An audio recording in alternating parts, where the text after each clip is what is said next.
If you're not doing over $1 million a year with your online service business, I can probably bet that it's because you heard a guru on YouTube or maybe from a course you bought tell you that, hey, before you scale your offer, before you scale your marketing, you first need to validate your idea organically. Do cold outreach on social media. Use Facebook, Instagram DMs, LinkedIn, or do cold email, or worst, do cold calls. And once you've validated that, then please get on ads. That is a crazy advice to be given in 2024. I remember when I started out, when I went into Consulting Accelerator by Sam Ovens, he was like, hey, do 40 outreaches a day in the Facebook groups and validate your idea before you can scale. And back in 2019, that was okay advice. But today, with the way that the algorithm, how good it is on Meta, on Facebook ad, it is ridiculous. It is careless to not be running ads for your business. And a lot of people say, oh, Facebook ad is expensive. Do you want me to tell you what's expensive? What's expensive is spending 6 months to start getting 15 calls a month. What's expensive is spending 2 years without being able to get a consistent flow of sales calls for your business. And we just had a client. I'm making this video because of this message. I'm shooting this on Sunday. And on Friday, we had this client in our incubator, Janae. She sent in this message. I started running ads on Friday. Within 30 minutes, I had a lead who went straight through and booked a call for Monday. And not even 48 hours later, she has over 14 leads and 4 booked sales call, right? And guess what? She only spent $66. And this is not the only case study. We have another client, we just launched his unique mechanism and then launched his ads, and in the first week generated over 30 sales calls. And a lot of people think paid ads is expensive. What's expensive is losing the only resource that you can get more of, which is your time.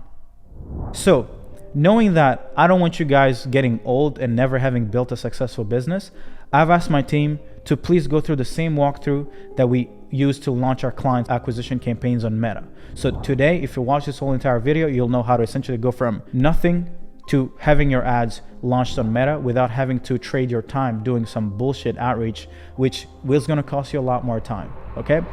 You don't need $1,000, $1 million to launch ads, guys. You do not need it. The algorithm is so good. It is so good. Now, since we're lucky and blessed with data, we've done this in over 60 plus niches and launched over almost 1,000 campaigns on Facebook ad. We have a lot of data. So if you're someone who wants to have us launch your assets, because we have the creatives that work, we already have validated a bunch of funnels, we already have the creatives and everything that work in all these niches, then you can fill out the type form and we'd be glad to launch it as we did for Janae. But if you want to do it yourself, please watch this entire training and do me a favor. Buy back your time. Achieve success faster. Do not wait. Do not wait using the old excuse that you do not have money. You also don't have time, right? So please become successful today. Love y'all. Bye-bye. If you guys are struggling to get appointments, we're going to give you the whole behind the scenes look of what we're doing for a lot of clients. Alrighty. Obviously, there's going to be more to it. That's going to be tedious. It could take time. But as far as proof of concept, you guys being able to just get something up super simply, get deal flow in the door, we're going to show you how to do that. One more point to that. Not necessarily talking about the ad side of the stuff, because we're doing the ad side of the stuff. For example, Frank said that he's doing like outreach, right? And cold outreach, and that definitely still does work, right? I'm a big fan of like cold outreach, cold calling. Even everyone else doesn't necessarily like that. But at the end of the day, you have to look at what's working better now in the market, right? What's cheaper for you and what can give you the volume that you would need, right? And client acquisition, if you know anything, guys, about client acquisition, it was built on the concept of $3 per hour VAs to do the outreach for you, right? So we know all about the organic outreach side of the stuff. And one of the reasons why we actually started off with outreach is because we're thinking, okay, like there's a lot of people in the market now that are starting their agencies, they're running their agencies. I'm talking about that like 3 years ago, right? Or 4 years ago. And we want to help them basically acquire clients for the cheapest cost possible. That was our thought process back then, right? We didn't think about the most efficient way. We thought about the cheapest way of doing it. And we did it. And obviously, like a lot of people like got shit ton of results with that, and it was working, right? But the market is shifting, right? And then we got introduced also by Casey joining us and other team members joining us. We got introduced also to the concept of ads, that ads is not necessarily only supposed like, hey, I will launch ads when I scale, or I'll launch ads like past 10K or 15K per month, right? So we didn't stop the outreach with our clients. We still were doing that with them. And then we introduced ads, and then we tested both against each other, right? And for the surprise of us, what we've noticed is ads isn't only more efficient than the VAs or the outreach, but it's even cheaper. If you combine ads and content, it's even cheaper than the VAs or the outreach, right?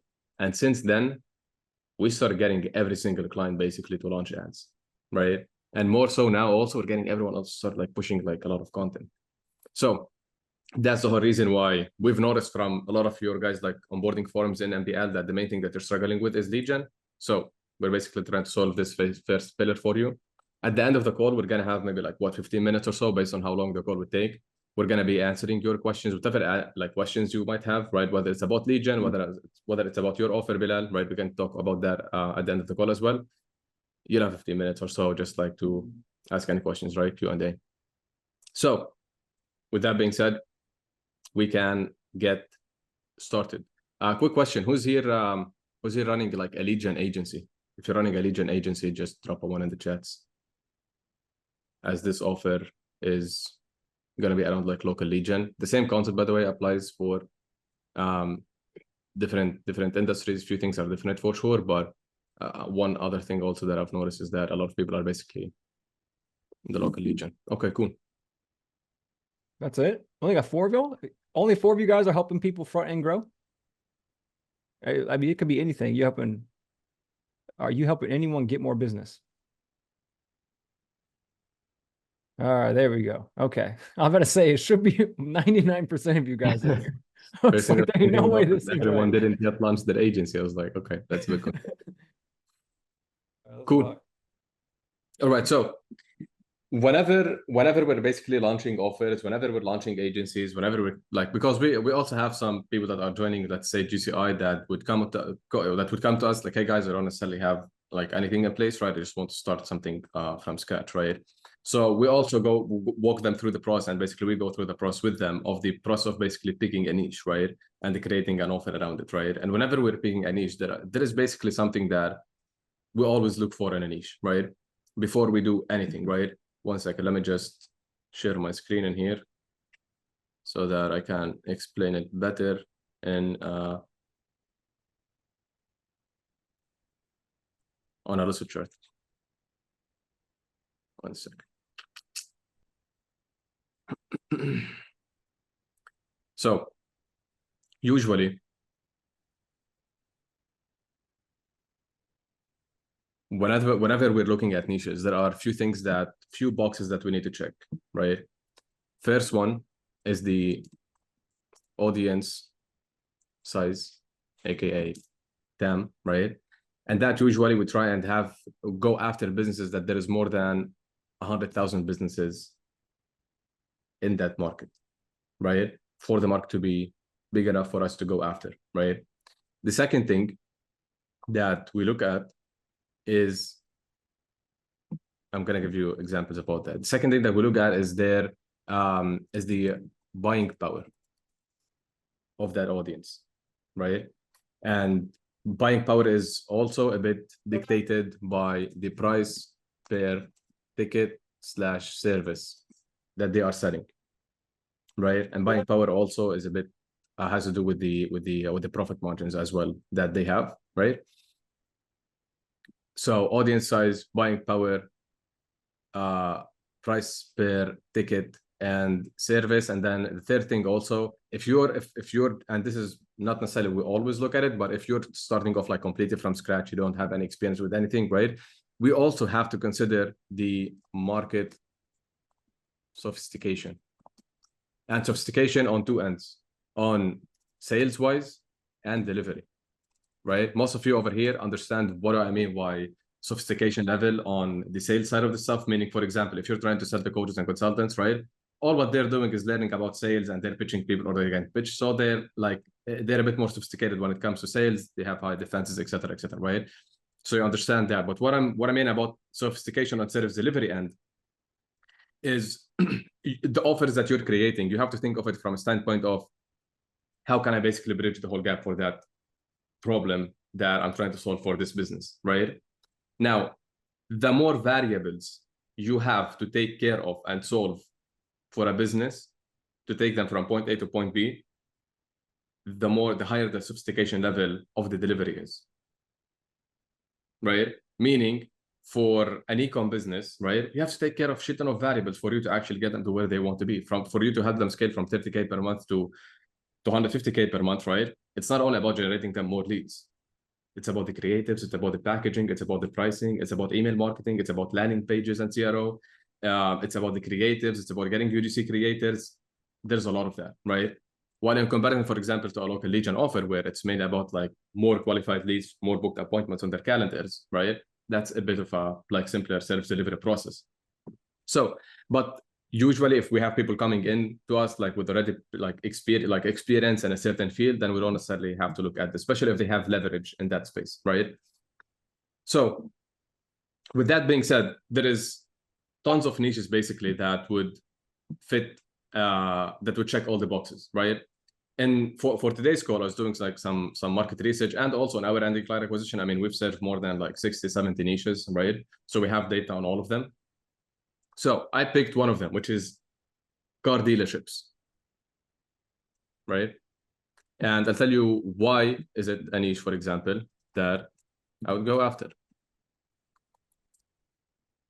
First of all, looking at car dealerships, right? And also I'm going to talk about the market segmentation, which is something that I'm noticing there's a lot of questions about. And hey, what do you mean by market segmentation? And how do I know what segment of my market basically to go after, right?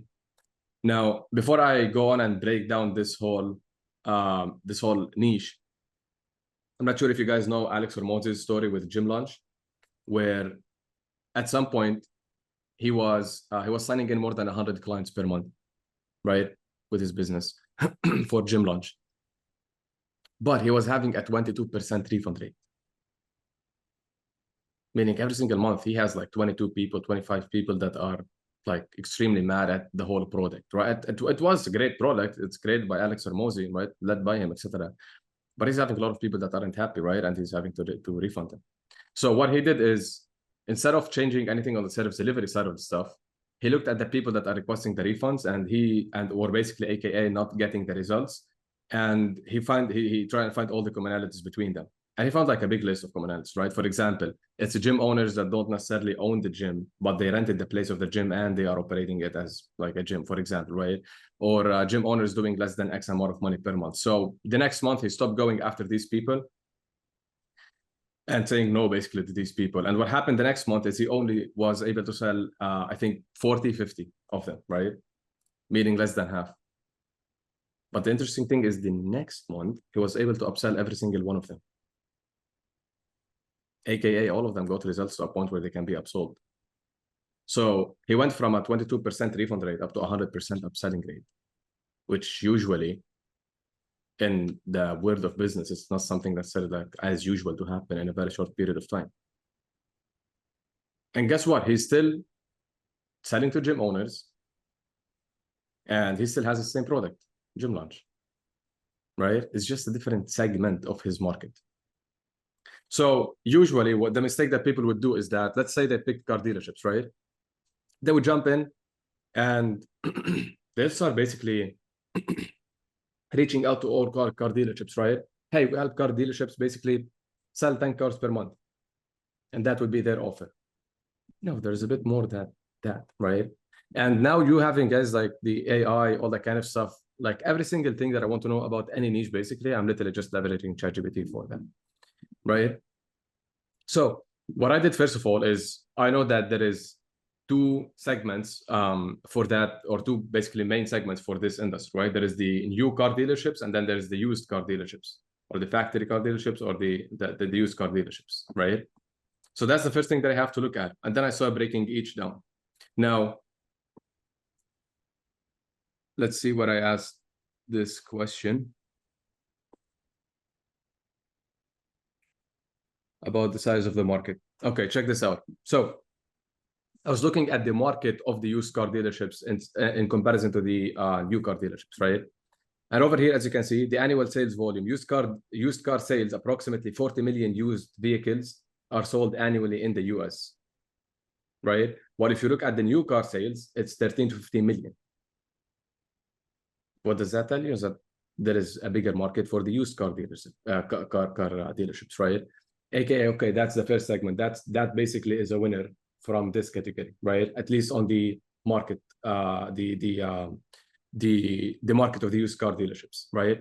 Then there is the second point, right? I need to understand what is their buying power, right? And sometimes also, like, I mean, the profit margin that they have is also based on that, right? And that was my second question. Which business model usually has higher profits? Is it the new car dealerships or the used car dealerships, right? Used cars is anywhere from 10 to 20 profit margins, right? While new cars are 2 to 5. So that's another win for the used car dealerships, right? Then I want to see, okay, like what's the price per ticket and service that they have? And I'm doing also this, I'll show you why I'm doing this, right? What's the average price per car sold in the used car space in the US? Mr. ChatGPT said, as of 2024, it's 26,000. Right? So, what does that tell you? Obviously, there is a winning segment in here that checks these boxes. Right? So now we're speaking specifically with used car dealerships that are selling. Let's do the following. Let's take the average cost per car is not necessarily 26,000. Let's take it as 20,000, right?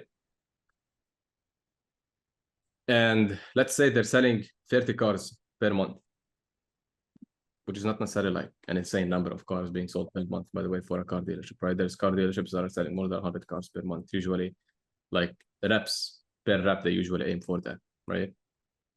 So we're talking about $600,000. Out of this $600,000, let's say the profit margins are 20%. That's $120,000 per month, right? So, and all of this actually would play a role now, you'll see with Casey, it will play a role with the call outs. So now we're speaking with used car dealerships in the US that are selling more than 30 cars per month. Because for someone that is profiting like 100K per month, right? Let's say even 80K per month, 75K per month.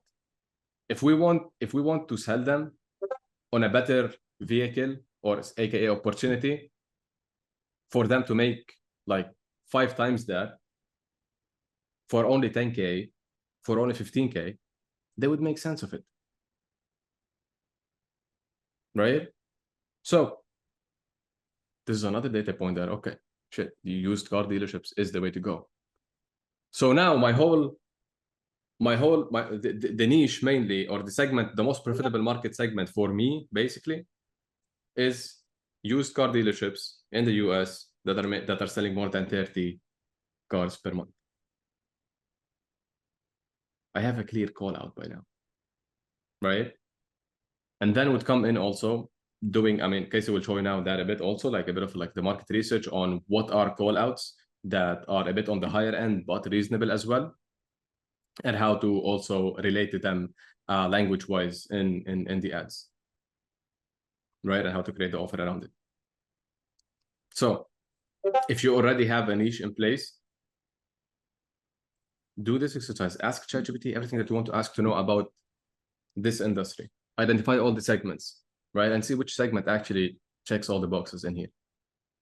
And then move on to the other part of building your offer. Okay, does that make sense? Do you have any questions? Cool. Casey, anything you want to cover in here before moving? Question, do you want to give them context on how you came up with the 150 cars per month for the offer? I didn't yet cover that, as I thought that you're going to be covering it with what you're doing. Now, usually, whenever we're having an outcome in place, right?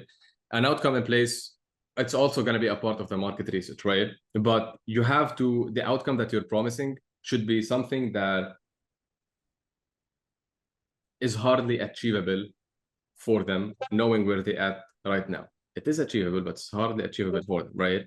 And usually the way that we do it is if I'm starting this completely new, right? Now you will see with the ads, we're basically helping them with, or basically what we're promising is 150 serious buyers, right? That we're going to be bringing them every single month.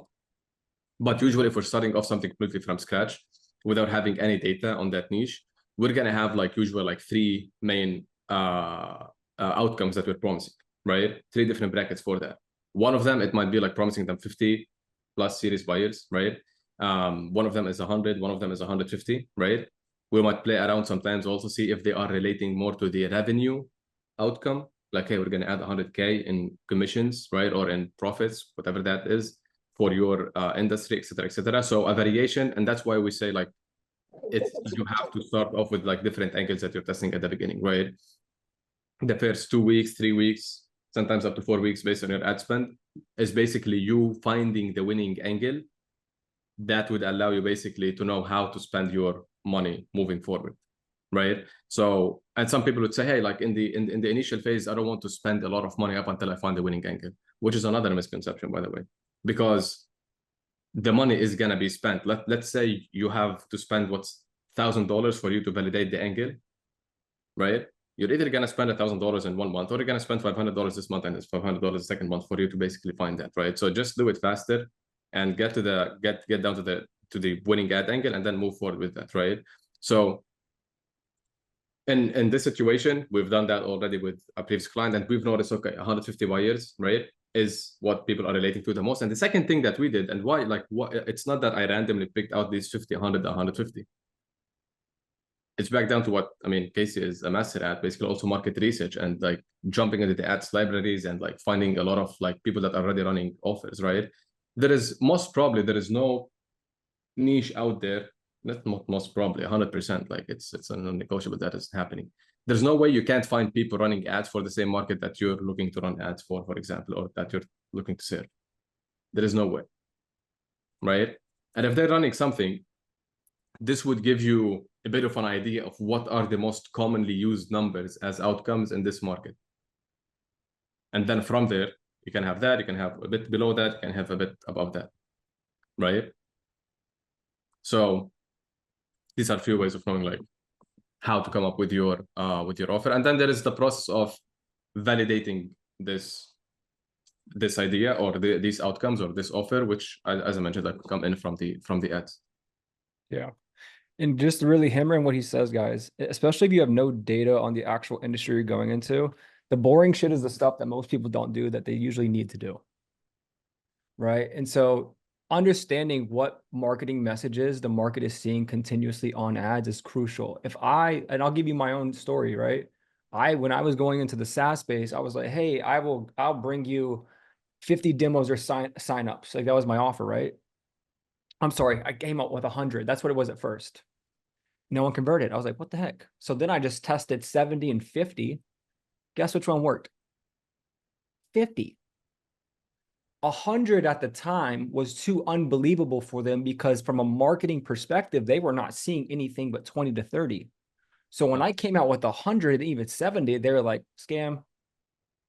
But I only see, and luckily I did testing, but you guys, when you're scrolling Instagram and you guys say you're in the industry of car dealerships and you start searching car dealerships in the Facebook ad library, on Google, on Twitter, on YouTube, Instagram and Facebook are going to start throwing you guys out ads, right? So literally, as you guys are scrolling, right? Can I share real quick? Yeah, sure. And then we'll get tactical, guys. But I really want to hammer in this point because it's super important. As you guys are scrolling, right, you're going to get shown ads. Pay attention. Like this guy's running an offer to agencies. This is what his offer is. Cool. Well, if I were to come out and say, I'll get you 10,000, the market's seeing him. They're going to be like, what? Nah, not on par with what I'm seeing. And the market is always evolving. So every 2-year cycles, you need to be paying mind to the game. And before I get into this, let's talk about market research, right? In ads, by the way, drop a 1 in the chat if any of you guys here have ran ads or are continuously running ads. Okay. Or Ismail, I know you are. Let's go. Okay, we got a few of you guys. Let's freaking go.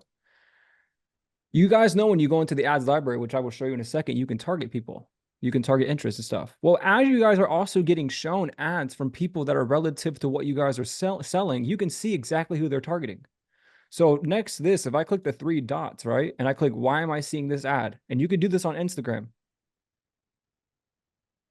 And then you click advertiser choices, I can see exactly who he's targeting. 30 to 55, US, UK, and he's stacking all these interests. Who in here, drop a 1 in the chat if you knew you could do that. Unless you're in the program. Ismail's in the program and he doesn't even know you could do that. Ismail, did I really? Are you in the program and you don't know you could do that? Yeah, so again, coming back to the importance of really hammering in what Haisam said, try to figure out what is on par with what your industry is seeing. Because you may have a really good marketing message, a hook, a unique mechanism, but you're just off par with what they're currently used to right now. And you just got to slightly make the variation as time goes on. That's always slightly moving. Does that make sense? Exactly. And that would usually give you always like an edge whenever you're starting out, right? For me, I've never ran any ad before actually having so here's what I do. I find something that is working, and usually I do this either from what Casey is going over, like looking at ads, etc., or sometimes if I'm like in specific niches, right, I would literally pay media buyers to jump on a 30-minute call with me, right, show me the ads that they are running, right, that are working for them. And I already have my knowledge and my experience in this space and doing my own like market research. So guess what I'm testing now? I'm testing what's working against what I think is going to be working better. So I'm already winning with the ads, right? So that's a complete different way. Like you doing, and this is basically the boring job that Casey is talking about, right? So you're setting up yourself, as they say, like, hey, you're setting up yourself for failure. You're also setting up yourself for winning, if that's the game. Like, how can you have ads that aren't performing at all if you're testing something that is already working against something that you think is going to be working better, right? So, yeah, that's definitely it. Casey, if you want to move on to the technical stuff, which I know over here would want. Are we getting tactical, brother? Are we about to get tactical? This is the sauce. This is what they want. Drop a 1 in the chat if you guys are at least still alive. No, don't fall asleep on me. I know we're covering the stuff that's the foundational stuff that everyone, it goes in one ear and out the other, but it's important, right? Because that is what is going to be predicated for you guys to see success when we do get tactical. Alrighty, let's get tactical. Again, guys, the whole conversation with me, Serge, and Haisam is like, yo, let's just give you guys the sauce. We're not going to hold back. You guys, right now, this is what we are helping clients do to launch. If you guys here are struggling to book calls, I'm going to do exactly what we do. Obviously, there's variations, right? For clients. You guys are getting all of it. So have your notepads out and let's get freaking rocking and freaking rolling. I'm going to share my screen. Now, if you guys haven't ran ads. Before, one second. I want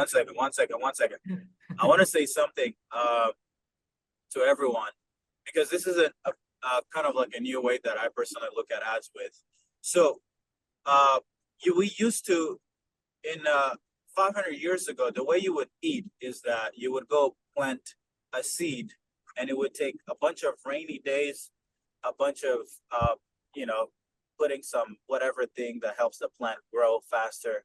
Then you would have to plant a lot of them, and you have to wait to essentially eat and feed your family. You would probably, if you were a man, you would also go hunting. You would have to go in the jungle. You might not, your family knew that it's possible you couldn't make it back. But again, it's okay. It's risk, reward. If you don't take the risk, you wouldn't eat, so you would die regardless. So now in sales and marketing, it's also the same thing. There are people who are planting their own seeds, who are still going in the jungle and hunting for food.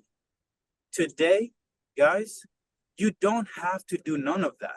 You have Uber Eats, you have the grocery store, you have restaurants that will find you the best wine, that will cook you the best meal. The other day I went on an amazing restaurant, it cost me a few $100, but I ate food that was amazing. Today, when it comes to getting clients, when it comes to getting leads, when it comes to getting the person who wants what you have to sell, AI does the work for you. All you have to do is trade a little bit of income, okay? Which money is a store of value. When you use money, it's essentially you're buying someone else's time who did go hunting in the jungle, who did plant the seed, and who did cook up some wine, and who did build a team, who did figure out management, who did figure out how to code, who did figure out. So, guys, instead of us telling people, and because previously it was this idea of like, hey, do outreach, do cold email, do this, but I'm like, that is so outdated today. With a budget of $100, $500, you could confirm if your business works or doesn't work. Genuinely. So if you're currently not getting clients, not getting attention, and you're worried about spending money, going and getting a credit card and putting, I don't care, get in debt. What's worse? What's worse than getting in debt trying to get attention? You still have your $500 on your credit card. Yes, it's not maxed out, but so what? You're still living in jail. So it's like you're limited because you're not acquiring more leverage. Acquire more leverage. Trade money for attention, trade money for technology. And I promise you, you will achieve things that most people will never achieve because they don't understand anything about leverage. Everybody wants to trade their time. Everybody wants to trade their life to acquire wealth when leverage already exists. And that is, for me, is the saddest thing ever. Never trade your time for money. Always trade money for time before you trade money, your time for money. And I just want you guys to have this belief, because a lot of you guys see ads, this, ads, that, but you guys are not running ads. I'm like, why are you guys not running ads? And it kills me. So let's go. Let's go. P.S. One thing I forgot to note, and thank you, Mr. Analogy King. Planting seeds, sprouting them out of the ground. I saw me. He's got him in his back pocket, bro. He has him in his back pocket. As a note, I forgot to mention to you guys, y'all need to remember when you're actually creating your offer and you're going after these industries, make sure you're using the correct vernacular. You're speaking the industry language. If I'm talking to agency owners, they want appointments and sales calls. If I'm talking to real estate agents, they want listings. Solar and HVAC want installs. Contractors want jobs. Make sure you're actually talking the vernacular so that you're a little bit more aligned when they actually do see the ad come across your face. Julio, let's rock. Prior to running ads, I want to make a preface to you guys, okay? The AI is getting very good. Nice catch, Bilal. I saw that, brother. That boy caught his lamp like he was Odell Beckham Jr. I saw that. Good catch, G. Let's go. Preface. Eventually what happens, because the AI and the ad account is getting so good, what does future success look like? Future success is your ad account is going to have so much ICP/avatar data, you're eventually not going to have to do any targeting. Sometimes for some clients, we don't have to do any targeting at all because Facebook can read the copy of who you're calling out. It can read the creative of who you're calling out. It can listen to your voice of who you're calling out, right? But the idea typically, quote unquote, is when you're first starting ad, you kind of want to point Facebook in general directions if your ad account has no data. But I say that in a sense of just remember the future pay success. Eventually, we're trying to work towards a point where we have so much data, open will be the best performing campaign. And it's the cheapest because we're not actually confining Facebook's targeting. So CPMs would be a little bit lower, right? On top of that, I want you guys to remember something. 99% of this has nothing to do with button pushing. 99% of it comes down to creating better ads. If I had the best targeting with the shitty ad, that will not work. I could have the worst targeting in the world and create a bomb-ass ad. I promise you the algorithm will find the right people and that shit will start converting. Okay? What does an ad make up? Offer, angle, unique mechanism, proof. What's the actual hook if you're doing a video, right? And understand that there's different sub-segments of the market. Guess what, guys? There are certain people who are scrolling on Reels and the lights will fire their dopamine and they're more receptive to these high edited ones. I found myself scrolling the other day and I came across a guy who was it was a post and he was just walking. Sam Millsap, if you guys know him. No banner, no text, no nothing. Super organic. And I swiped 7 times and I'm like, wait, what just caught my attention? And I scroll up and it was super organic.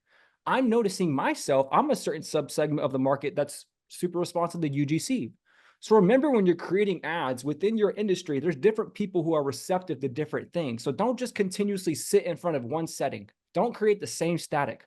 Sit in front of the highly edited one. Go get in front of your car. Go around the pond and walk. Make a funny one jumping off the bed, because different people are watching different pieces of content, and you can be more receptive to specific people in your actual industry. Okay? Create better ads for specific people. Hopefully that makes sense. Coolio, let's get rock and rolling. So what the first thing we're going to do is create a campaign. I've already created it, but I will go back and show you what it is. So on here, create leads campaign. All right, have your notepads out. Once we create the leads campaign, don't worry about the naming convention. I'm just doing this so I don't have you guys looking at everything else, just so we can keep the ad account super simple today.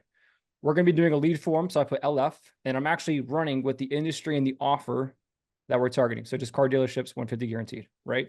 ABO is just ad set budget optimization. We're putting the budget on the ad set level, and we're not putting it on the campaign level. Okay. We're going to go into new ad set level. What I want you guys to understand that I do, that a lot of people I see don't do, is I'm going to build out one entirely done ad set before I try to do any duplication. I want to go create everything for workflow purposes, and you're going to see when I actually do this, and I'll hammer it in when we get to that point. Okay. So the first thing I'm going to do is I'm going to name this non-DCO, just means non-dynamic creative. And I'm going to name this open, or actually we're going to go AC plus. Now stick with me. I know you're confused. Don't worry. What is AC plus? We're going to scroll down. All this can stay the same. Okay. Lead form, maximum number of conversion leads, or actually I typically do maximum number of leads. This is new that they're pushing, so we're letting it try it out. So we'll let that try. Don't trip too much about it. You can test everything. Keep dynamic creative off. Typically, we'll put that into a scaling campaign in phase 2. Daily budget we'll set at the very end. Location. So here we have what Facebook is basically just newly rolling out. So you have advantage audience, right? We're just like, if you were to switch back, you're going to see you can actually go in here and methodically put in stuff. Okay. We're going to do that in just a second, but I'm just going to use this. ASC is basically Facebook's new AI in which they're trying to help just do stuff on their own. What we're going to do is add the countries that we're going to add. So Canada, United States, and we'll just, for timing purposes, we'll just do the big 3. Just so you guys know, there's the big 5. What is the big 5? Big 5 English speaking countries: United States, United Kingdom, Canada, Australia, New Zealand. Typically, depending on your sales team size, I would just prioritize your time zone. Okay. If you're in US, you can only take US time zone, do US, Canada, maybe fit in United Kingdom. Don't worry about Australia and New Zealand. Okay. For this purposes, we'll do B3. So I'll scroll back up, B3, scroll back down. Now in audience, we're going to do, where's the minimum age? Show more options. You guys are going to know your age the more market research you do. Typically, a lot of people will just keep it 18. I typically pop it up to like 21 for my minimum age. Okay. And when I actually open up all the way on the next ad set, you guys will see how we do that. Okay. We'll keep all these the exact same. And starting off again, remember guys, the more you can find Facebook's targeting, the more expensive it'll be. We always typically start off with auto placements. Facebook will start putting the ad in front of the right people. Again, it's getting smarter and smarter. All right. So now let's go to the actual ad level. When I name ads, it's usually video or static, V or S. So here I'll go S, and I'll go, hey, this is the first batch of the static, add 1. And then if I want to iterate it, so like yellow banner, if it was something like that. So now I know, hey, this is static, batch 1 of the static, and this is the first ad. Okay. And that's important for when we actually look at the data on the back end for the sheet. You guys, at the end of the day, name it what you want, just whatever you're going to remember. You don't have to copy exactly what I'm doing. Okay. Make sure your Facebook page is connected, your Instagram account connected. It's going to say create ad. And then here is where we are going to add the ad. I already have them downloaded. So let me add it from the downloads. And for the purposes of timing, guys, we created like 10. I'm only going to do 2. And I'll get to that point in a second. So we're going to add one of them in here. Cropping wise, I typically just keep everything original. Okay. And then optimize for this. Make sure you turn off all this crap. For me, I want full control. I don't know what Facebook does on the back end. And sometimes you'll have an ad and it's thrown on like Christmas music on the ad, but I can't track that. So make sure you have this unchecked. Okay. Now, right here, call to action, learn more. And I forgot, we're going to do quality control in just a second. When you're launching an ad, okay, typically, and this is just rule of thumb for most media buyers, you'll put just the headline calling out the industry. So used car dealers. Listen up. Typically, Facebook has a mind of its own, especially for those of y'all who have not ran ads, you will find out really fast. They're going to reject shit for no reason. I remember I was in e-com, I was promoting a hat and they banned me for trying to sell weed. I'm like, what? It's a hat. It makes no sense, bro. What the hell are you talking about? We always publish first and let it run for 48 hours, no primary text, because this is where usually people get nicked in the butt. Alrighty. So starting off, no primary text, just have the creative in there and just have the headline so we can do an additional call out for our market. And it's also more so because Facebook can read car dealers. So it can also help place the targeting of the ad in front of people. Does that make sense? Put a one in the chat. Let me know you're still with me. Cool. We're gonna keep rocking. Alrighty. And then let's come down, learn more. Let's make sure we didn't miss anything. Awesome. Now let's go ahead and create the lead form. Okay. I want you guys to pay attention because there's something that a lot of people do wrong when you're doing the lead form, when you're implementing conditional logic. Alrighty. So we're going to create a form, name it what you want. You can do V1 car dealers. You can do date. So like 10/18, right? I always do more volume. And then here's what I put for the headline. Again, guys, a marketer's job at the end of the day is continuous testing. That's it. You're trying to find a new control and test against it. So take what I give you guys, but don't take it as an absolute. Test against it. If you guys find something that works better, freaking awesome. Come share it with me. I'm a nerd. I would love to hear what you guys figured out. Okay. Headline. I typically go, hey there, and I'll add my little waving emoji. Right. Then I'll go camel case. Camel case is the first letter of every word is capitalized. Input your information down below and this is important, capitalized, text you how this works. And then typically if you guys are doing a qualifier or if you guys are getting a lot of B2C people opt in. So for example, we have guys in the dental industry, right? They're getting a lot of citizens opting in thinking it's for dental work. So like disclaimer, this is for used car dealers above X cars a month. Only. Okay. So we'll input your information down below and we will text you how this works. This is important because we're trying to do our best to quantify someone actually giving us the real phone number. So we can text them, we can call them. Cool. Okay, then we're gonna go next. This is important. Up here, you're gonna see conditional logic. The idea is we wanna try to train Facebook on what the right data is, right? Because if you can remember what I said, we're trying to accumulate more data, but it's also more important to accumulate the right data, right? We want, and more so just the right demographic. Sometimes it's going to be guys who aren't at the revenue level. There's nothing you can do about that, right? It's maybe ask the question I'm going to ask, but it's more so the demographic. So Facebook knows in the future who to go after. So we're going to turn conditional logic on.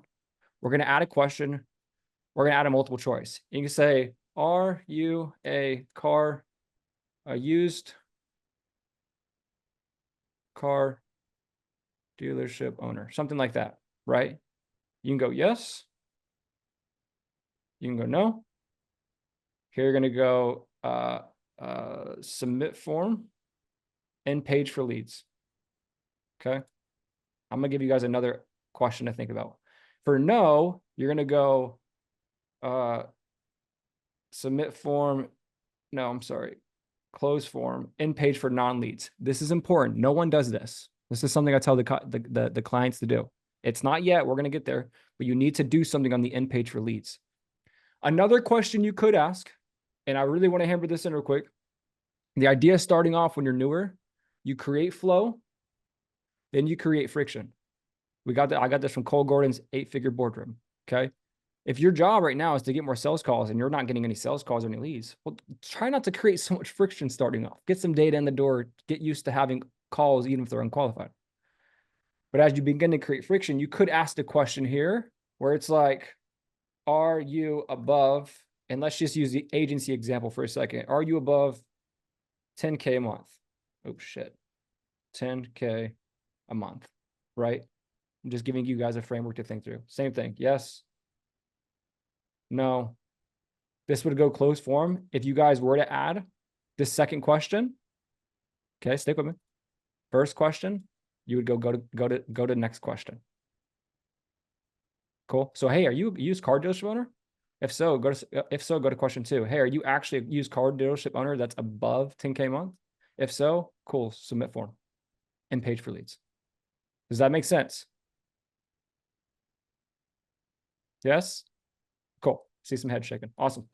Alrighty. So now we're going to scroll down, go to the description. Let's put input or fill in your information down below.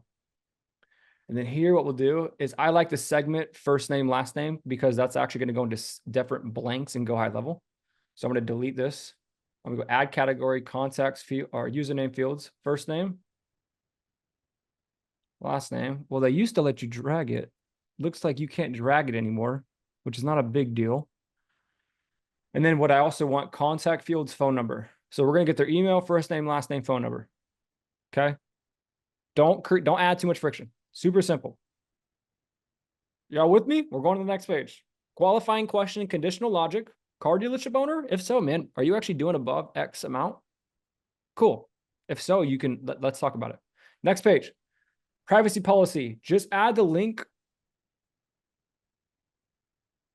to your website. I have yet to have an issue doing this. If you have a privacy policy, obviously link the privacy policy. A lot of people don't have a privacy policy. For purpose of time today, you can go on is it LinkedIn, Haisam, right? No, it's actually jump on Google and you literally type privacy policy generator, and there is a website on there, and then you'll just like create your privacy policy in 2 seconds, and then you throw it in there. Yeah. But again, guys, at y'all scale, just you don't have to trip too much about it. Don't take my thing as an absolute. If you get in trouble, don't come to me. It was Hassam. You can technically just put the web address and it'll work. And then link text, put privacy. Cool. This is the important page. Okay. In page for leads. So this is what happens when someone submits the form and they answer the conditional logic the right way. It's going to go one last step. Right? Oh, they added another section. Where does this go? Oh, yeah. Sorry, this is the name, leads. This is going to go one last step. And then especially for you guys who are going after local, typically most local marketing agencies are doing exclusivity policy, meaning they're only working with one client per circumference.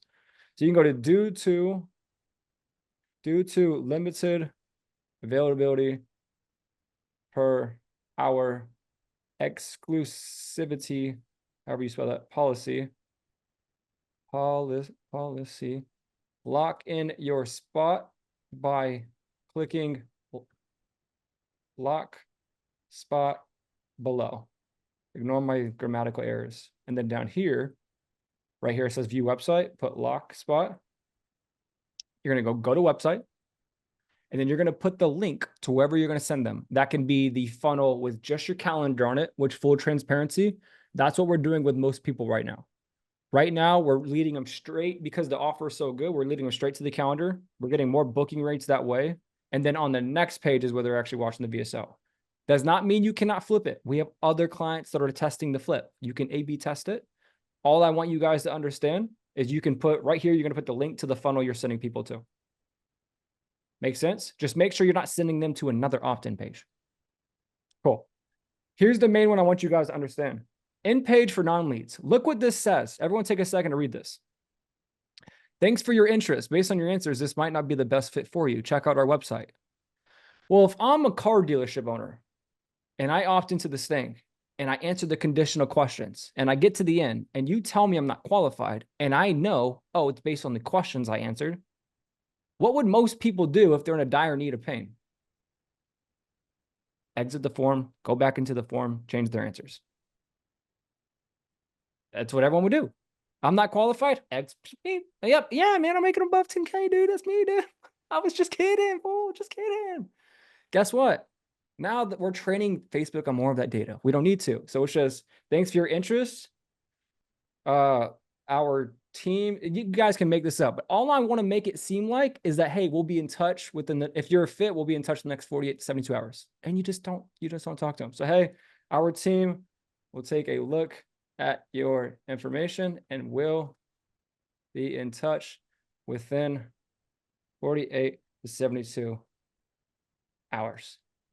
And then what do you do for the link? Because this is where people get confused. Watch this. Ready? Facebook.com. Super easy. Send them right back home. They were already on Facebook. You know, send them back to Facebook. Now they have no clue. Because otherwise they'd be like, nope, you know what? I'm changing my answers. Caveat. So you're going to watch me not click this blue button. Why? You cannot delete lead forms. You cannot delete pixels. So remember when you're creating those, you cannot duplicate them. For the purpose of our ad account, we already have enough. I'm not going to create this. But hopefully you guys understood the framework in which we walked you through. All this makes sense. And don't worry, this is all recorded too. One in the chat if you're still with me. Are you alive? Are we breathing? Is it a good day? Are we grateful? Okay. All right, let's rock. Cool. So for the purpose of this, I'm just going to select this lead form. So we have one ad set, one ad. Let's go ahead and add the one other ad we're going to do, and then watch how fast this is going to be. I'm going to click quickly duplicate. I'm going to go to this copy, right? I'm going to change out the ad to the other one. I'm going to make sure it's all original across the board, no optimizations. I'm going to rename this S1.2. This is yellow banner. This technically would be orange banner, right? All right, now watch this. Remember at the beginning where I said, hey, we're only going to create one ad set entirely done first, right? So I have one ad set completely built out. I have the ads in there. I have the targeting. I have a headline. I got the lead form selected, right? Why do I do that? Well, say I was going to go do all this targeting before I get to the ads. If I just created 10 ad sets with 10 different audiences and stuff, and then I had to go create the ads, select the lead form on each of these, I would have to go one by each ad and add the ad, add the ad, add the lead form, add the lead form, add the ad, add the ad. Workflow wise, it's crazy. So you just create one entirely done one, and then watch how simple this is going to be. Now, for the purpose of this video, I'm going to assume our daily budget's $100. Okay. Once you start spending more money, I would rather you guys accelerate your success by having more money being spent on each ad set. So if I have a $100 daily budget, I would actually rather you guys put more money on each ad set and say like $25 a day. So I would rather go duplicate 3 times and have $25 on each. But now let's just address the elephant in the room, because some of you guys may not have that, right? Well, let's assume you have a $50 a day budget. Well, then maybe I would want to do $10 a day. So I would have I would have one more ad set at 10. And if your budget's getting a little bit lower and it's at like 25, then just to kind of make sure you're gonna go all in on the right one, maybe you would have 5 at $5 a day. But why is that? Why is it that I would want to segment different audiences and maybe try to force more spin on each? You guys need to remember this. If you could assume your lead cost is $20, industry average is 15 to 30, sometimes even cheaper. Well, that means each ad set has to spend at least $20, right? Not the total campaign. Let's say you're spending $100 a day and your lead cost is 30, and you had 10 ads at $10 a day. That means you would spend $100 day one, but each ad set would only have 10. $200 the next day, on each ad set only has 20. Third day is technically when you're going to hit KPI of lead cost, of when you're finally going to figure out, hey, am I going to get a lead? And at that point, people are like, bro, I spent, oh my God, $300, bro. I don't have a leg. Oh, I got one lead, you know? So it can get scary. And so what we try to do is like, hey, let's have less ad sets, especially since the AI is getting better, and put more spend on them so we can diminish the learning curve. That way it's like after a day or so, you can kind of get a pulse check on everything, you know? So just remember that. Don't look at total spent. You need to look at how much each ad set is spent. All right, so when we do duplications, let's go into the next audience. The next audience I may try out is going to open original. So I'd scroll down to the audience section, switch to original audience, and I have all this open again. Okay, so this one I might go, okay, 21, I typically go 21 to 40, whoops, 21 to 45. And guys, this is quick. We're gonna wrap up in the next few minutes. Watch how we do this. 21 to 45, all genders. Make sure this is checked. Okay, give Facebook the power to go find people. And then all I'm gonna do, scroll up, rename it, open OG, and watch this. Okay, I'm gonna scroll down right here just so I'm on the actual part. I'm gonna click to the next audience. Oh my gosh, I'm right here. All I gotta do is change out the audience. That's crazy. This one, we may do an interest stack. So I may come into here. I'll do 21 to 45. And then I'll go, okay, let's go Simon Sinek.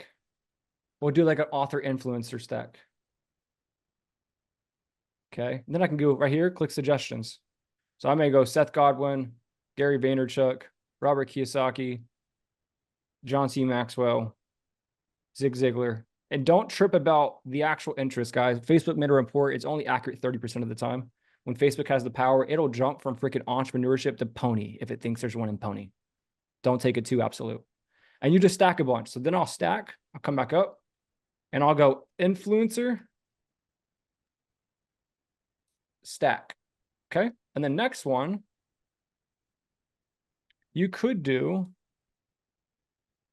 right, 21, 45. And then maybe on this one, we'll go like business related ones. So we'll go like business page admins. We'll go sales. We can actually use, we can also incorporate like a software stack. So let's go Salesforce. Let's go HubSpot. Again, we're just going broader, right? Because there's more money on it. And then look at the suggestions. We got MailChimp, Infusionsoft. I know there's Asana on here too. Anyhow, you get the point. Asana. Okay. And I come up here and go like business tech stack. Okay. And on this one, we may do a lookalike. If you guys have a list, if you don't worry about this, just do another stack. You can switch to original audience. Change the age parameter. I'm not going to show you how to create the actual lookalike list. It's just going to, that would take a little bit more time. But in here in custom audience, right? You can, if you have scraped a lead list of your ideal market, you can go create a custom audience, just import the CSV file, name it, and then you can actually select that list here. Let's see if we have any. Let's just say we'll use a 1%. So on this saved audience, this is a, if it's going to show you the name, it's going to pop up. But this is a 1% lookalike of a stack that we did in the past. So we had a booked call list, right? And we're basically saying, hey, Facebook, based on these booked calls, go find me people who are 1% similar to them. So then we'll scroll up and be like, cool. 1% booked calls. Okay. And then look, we have everything built out. I'd have to individually go create stuff. All I'm going to do is change the budget. 25, 25, 25, 25. Now here's the last disclaimer for you guys. No one talks about this either. When we publish, since we have the same 2 ads in each, we publish one ad set first and wait for it to get approved to make sure it gets approved. I would rather one ad set with all the ads in it get rejected than all 10 ads get rejected, because your ad account has an account quality score, right? So think of like your payment processors. Right now I have clients priming their payment processor, meaning every day they're charging themselves $1. Why? Well, if I only have 2 transactions and one guy disputes, I have a 50% dispute ratio. My account can get shut down. But if I've been charging myself $1 for 2 years, well, then my dispute percentage is like 0.05. My account quality is still good, right? It's the same methodical thought process that you guys want to think about when you're launching. So when we do, we're going to double check everything. Okay. We're going to go up to review and publish. Ad set level. Unselect everything. Oh, there's a bunch of shit in here. But these are the ones I created, right? This and that one. Just select one. We'll just select one and publish it. And then we're going to wait. You'll get an email and you'll see it in here. Once it gets approved, then you're good. Then you can go back up here and publish the entire campaign and you're good to go. Okay. Does that make sense? Once it's running for 3 days, 2 to 3 days, if you have primary text, you can go back into the ad and you can add the primary text as well. Last thing. This is where I've seen a lot of clients mess up. What happens when after you create and publish the ad? How many of you guys right now are using Go High Level? Probably everyone, I assume, correct? Drop a 1 in the chat. Oh, I see some heads. All right, that works. After every single time you create a lead form, you have to go into GHL. This is a client's account just for simplistic purposes. You have to go to settings, integrations, okay? Facebook form fields map. You need to map the fields of that form. Why? Because we're putting these people automatically into the pipeline. So you need to be able to go to that, go to automations, and then, is it this one? And then if you go to right here, you need to make sure you select the right form that you just created. So every time because people keep forgetting this, that's why I'm bringing it up. People think they published the ads and it's done. If you change the form, you need to remember once you publish to go back in GHL, go map those fields and go update the form in the automations. Otherwise, they're not going to be thrown into your pipeline. They're not going to get sent to Discord, the whole 9 yards. Okay. Does that make sense? Cool. Last thing, this is going to take 2 seconds. I forgot quality control. Got so much. Last thing. Typically, if you guys have a new ad account, you want to warm up your ad account. Okay. If you just come out of the gate and start spending $50, 9 times out of 10, you're going to get banned. Coming back to the dispute percentage ratio, right? What I have everyone do right now is they create what's called a, right here, quality control campaign. It's going to be open targeting. This is super simple. You can just send people to do just on your ad so they can just watch the ad. It doesn't matter. All we're trying to do is just have something running in the background. And we're just going to have, I don't know, like 5 ads in the background. Let's just have an example. Assume that there's 5 ads in here. Okay. All these are running in the background. You're going to set the daily budget to this thing. Super cheap. Ready? Watch this. $3. Why? Again, if stuff gets rejected, well, we have 20 approved ads in the backdrop that are just running. It's mitigating your stuff getting shut down. So in the background, we just have clients spending $3 a day across 5 to 10 ads. And it's called quality control. It's to maintain the health of the ad account in case you do publish a campaign and freaking 5 ads get rejected. Because if you don't have this, sometimes 5 ads get rejected, Facebook shuts your shit down. But this helps. Same thing with the prime to payment processor conversation. Julio, drop a 1 in the chat if you found any kind of value in that. Just a little bit, just maybe, or we tanked. Let me know if we shit the bed. Did we shit the bed? Maybe we did. I don't know. It's cool. Let us know. Hey, 2 in the chat if I shit the bed. Come on. No? No, not 30 a day. It's 3 a day. So you'll spend that's like $90 a month. So 3 a day across all of them. Cool. Cool. Who here isn't I know some of you guys are already working with us in the incubator or as partners, but who here is in NBL and hasn't launched their ads yet? Or their client acquisition kind of like campaign? Let me know in the chat. Okay, and I have a quick question for you guys. Out of the people who haven't yet launched theirs, how many want to launch their main acquisition to be paid ads on Meta? Okay, cool. Haisam, do you want to walk through the Geo case study? Because I want to show you guys an example of because this case study I saw it the other day and I was like, huh, this is pretty sick. Do you want to walk people through? Because I think for me, what I really care about is for people to get into getting the inputs and the outputs, right? So Yeah. walk them through Yeah. the case study. I can walk them through the results of that, or The Casey, do you results have access to primarily. his? Casey, do you have access to his ads manager, to Geo's ads manager? I think it went to take a little dump ski. All right, let me share my screen, but let me show you guys. These, like, it's the campaign was structured exactly the same way that Casey just went over that now, right?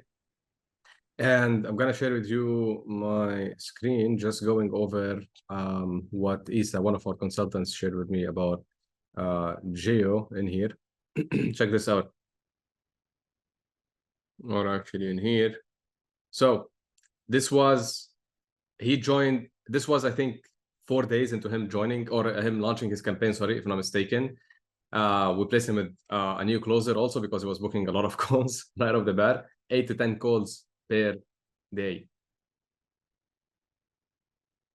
That's what I mean when I said that we've noticed that ads are cheaper and more efficient, right? Not only more efficient. And then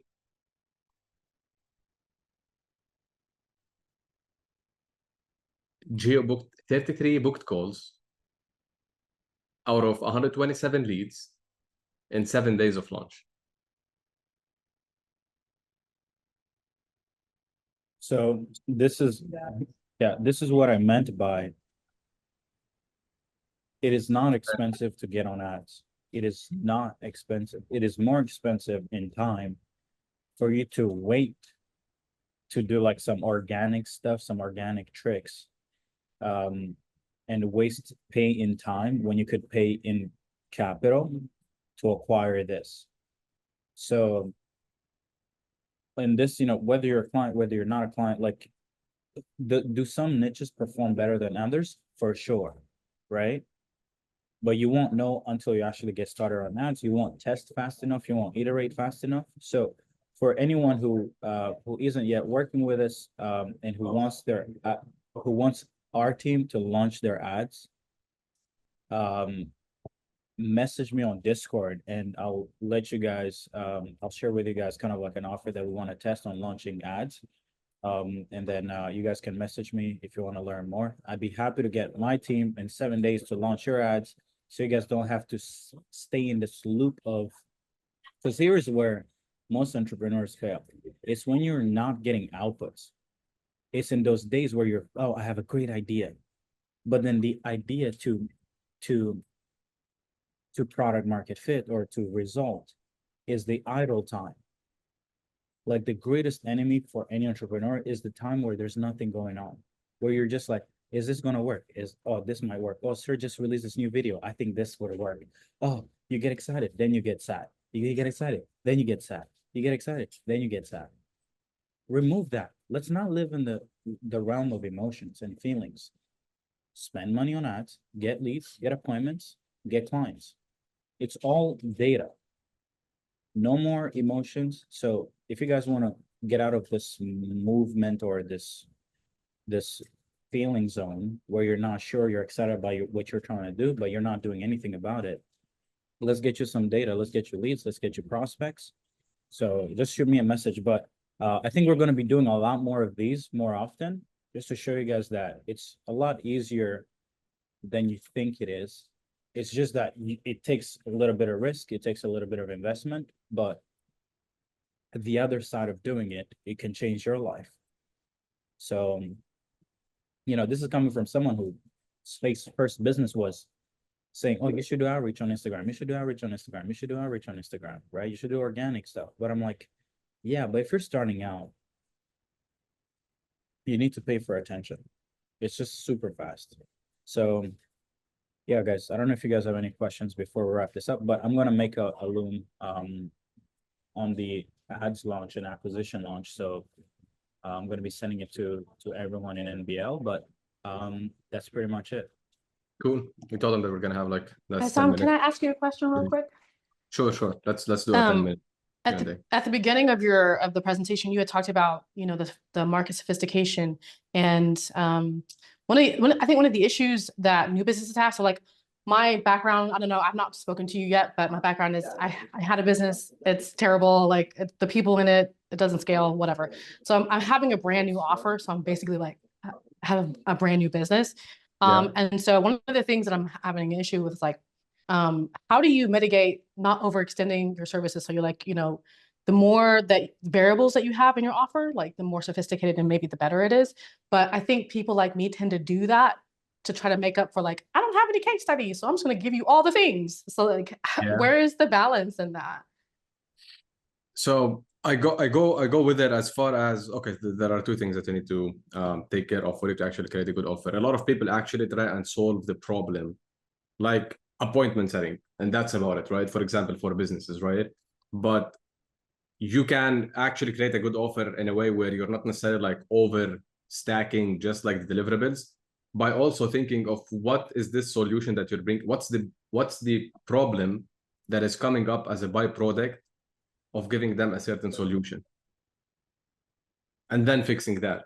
If you actually just like go that deep into your service delivery, not only solving the problem, but solving the problem that is also coming up as a part of as a byproduct of your solution to them, right? We can book you guys like shit ton of calls, right? And we can stop there. But how helpful it is for us to be able to place you with a closer that already sold in a niche that you're in, right? And you don't have to take sales calls, for example, right? And the way that we do it, basically, just to give you a quick answer, I usually sit down and we have like the failing scenarios, right? Of like what might lead a business to failure. Write them all down. You most probably have done that. And what is it that like the ideal way of basically solving these problems?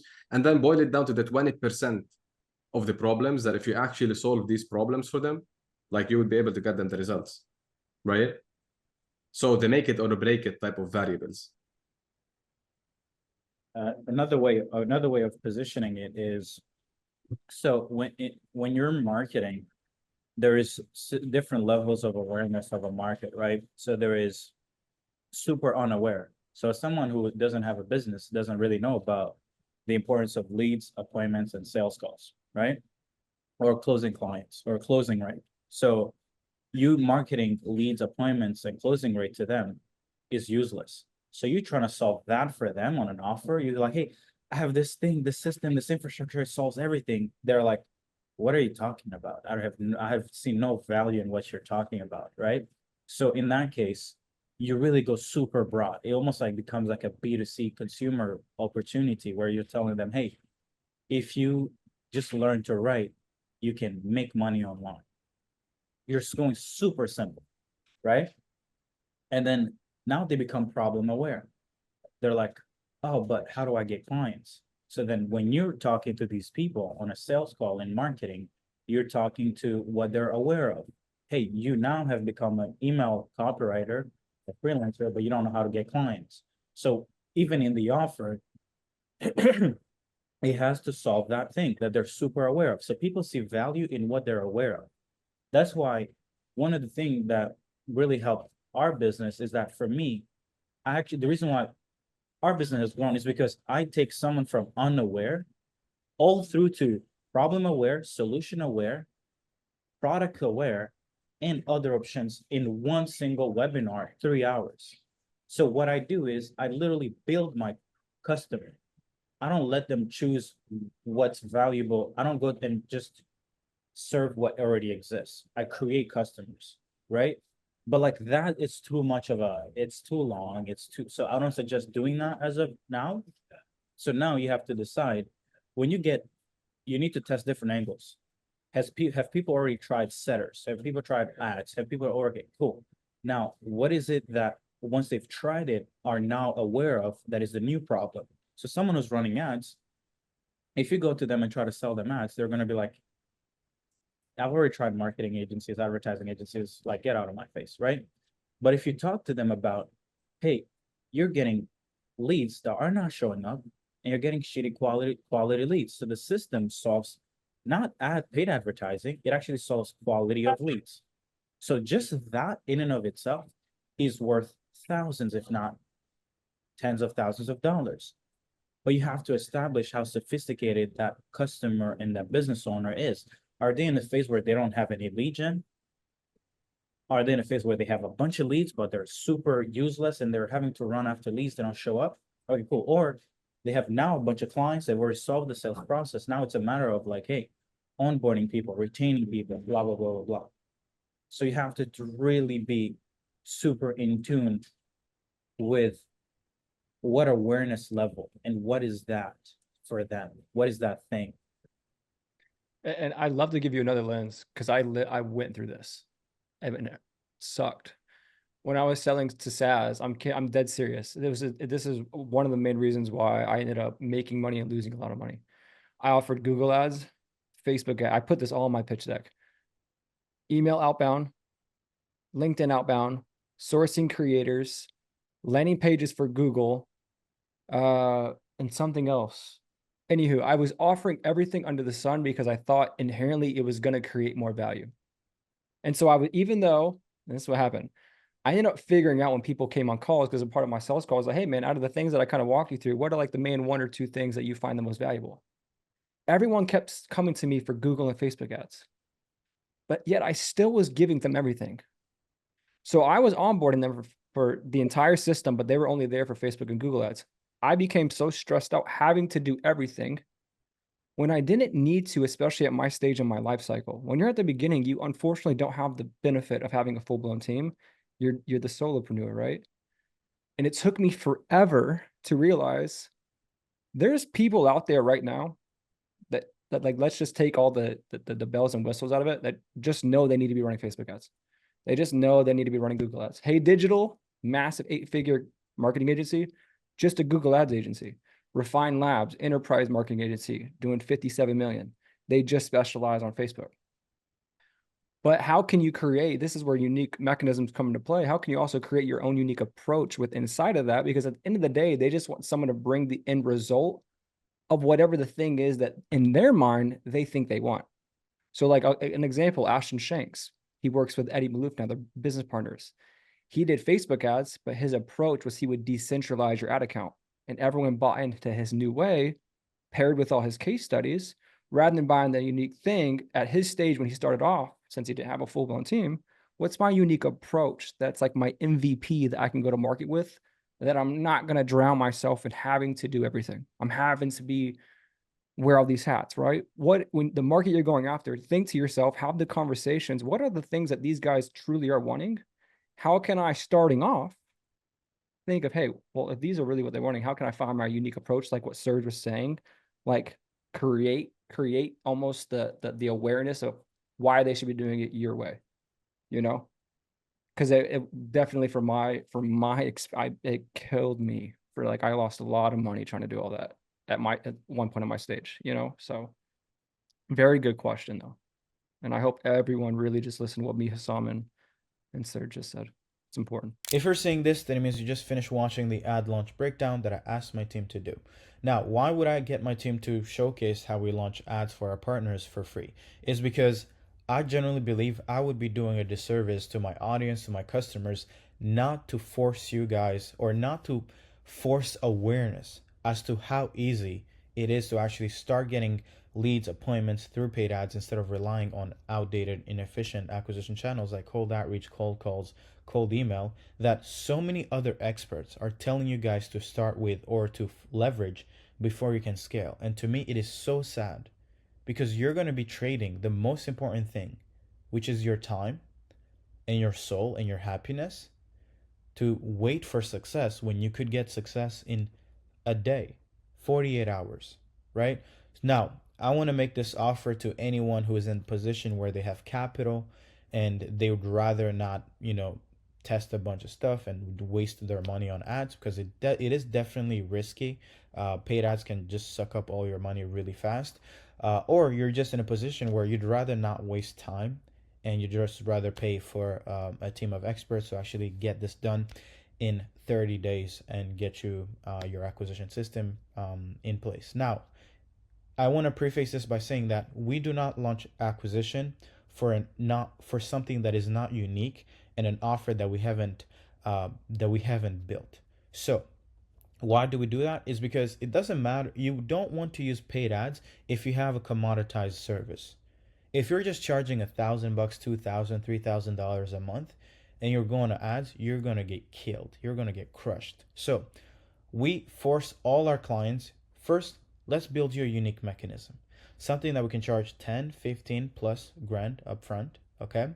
And then you can afford to go on ads. So if you want us to help you launch this, we would love to build you a unique mechanism, a build and release that you can build and release, okay? Then launch ads. Because you're 1 week away from never lacking the lead flow and calls flow required to generate 25K, 50K and above per month. I'm gonna show you. I asked my team to put a few case studies because in the breakdown we didn't really share a lot of proof. So let me actually show you. This is pretty crazy. I mentioned Janae in the beginning of the call. Now she's around because I'm making this video after I made the intro. Now she's at 6 calls booked, only $100 spent on ads. She's at $16 cost per booked call. We have this client who's in a niche. I'm not going to share, of course, what niche they're in, but we built a unique mechanism, moved them into this niche, and his generating cost per lead is $2.63, and the cost per booked call is $7. $7. I'm about to go get a bagel, and the bagel is going to cost me more money than a sales call with someone who's interested in having their problem solved, right? You could literally fast and be able to get sales calls. And then this is another one just from ads, 169 leads, 40 sales calls, 34 showed up, which is an amazing show up rate. This is another niche. Trong e-commerce, 3 clients collected 18K with $800 on ads. Just saying.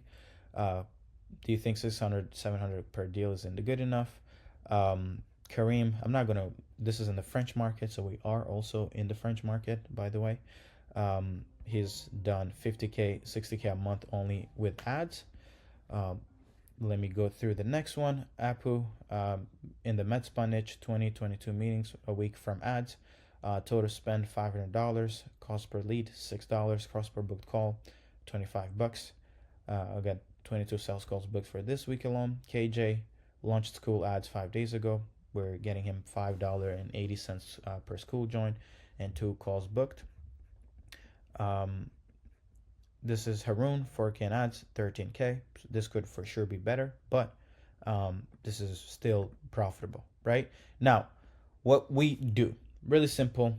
We'll come in, build your unique mechanism, your offer and infrastructure they can sell for a premium. We're going to set up your client acquisition system. This means we pick the targeting and the segment to go after. We create the ads based on what has performed in the past. We create your VSL on your offer. We set up your funnel. We launch your ads so you don't have to waste time learning or waste money testing. All this will be done, by the way, in 7 to 14 days. I know I said a month, but this actually is done in a week or 2, and we get everything done, right? In less than a month, we can build you the right non-commoditized offer to sell, generate leads and sales calls for it, right? We will build your offer, design all the deliverables, help you create the VSL, set up your funnel, create the creatives, ads, and get everything launched in 7 to 14 days. And the last 14 days of the month, just help you optimize everything. But this is just a 30-day launch offer. The reason why I'm doing it 30 days is because for those who don't have the ability to essentially pay us for the whole program, where we essentially do work with you for 8 weeks and above, you can still get our help to get you launched. It is the thing that's costing you the most amount of success is not launching a more leverage. You can acquire more capital if you have a machine that prints money for you. Where for those who don't know, we have this data in over 60 niches. We've launched all these acquisition campaigns, and we have wins after wins after wins after wins from all these niches. So when you work with us, you're accessing data from hundreds of thousands of dollars of ad spend every single month in every single niche that you can think of. Okay, so if you're interested, really simple. If you're an NBL, DM me the word leverage on Discord, and DM me your niche, your current monthly income, and I'll share the pricing and onboarding process. If you're not in our community of natural born leaders, then just message me on Discord. I'll be watching through the DMs, and then or I'll get someone to manage the DMs, and then they'll send you the information. Again, send me the word leverage, your niche, your current monthly income, and I'll share the pricing and the onboarding process. Okay, you can't afford not to get on ads. That's all I can say. Okay, but the beautiful thing about this is we'll also build your offer. So this is the offer of a lifetime. Again, just 30 days. If you want to stay working with us, we'll gladly give you a price to keep doing that. But for now, I just want as many people with leveraged acquisition wake up to leads, wake up to appointments, and wake up to people wanting to buy what you have to sell. Okay, love you all, guys. Bye bye.